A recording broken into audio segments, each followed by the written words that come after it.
Okay, so we have our stem and leaf plot here, 60 all the way up to 92, it looks like. How many data values are in the set? Perfect. Just count up the number of digits on the right-hand side of the dividing line.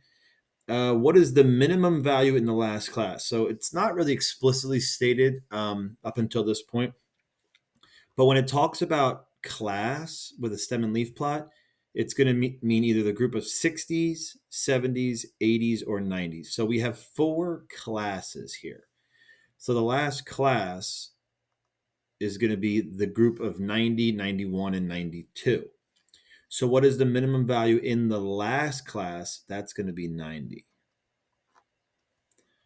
Okay, now this question is blatantly misleading. It says, what's the frequency of the modal class? Well, modal class behaves the same way as the mode would. It's just the class that appears the most frequent. But this says, hint, what is the mode? So if I read this, I would say, all right, the mode, you're absolutely right, would be 73 or 76 or 60. The numbers that occur the most. You can have more than one mode. So either one, any one of those 3.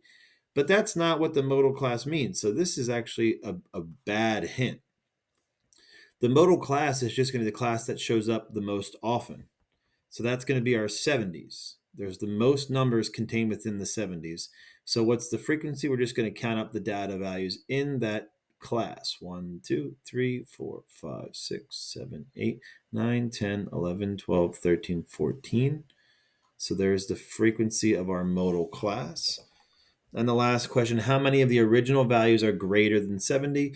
So that's just a matter of adding up all the values above this. So there's 14 here, so that's going to be 13, 14, 15, 16, 17, 18, 19, 20, 20. I believe that's going to be 21.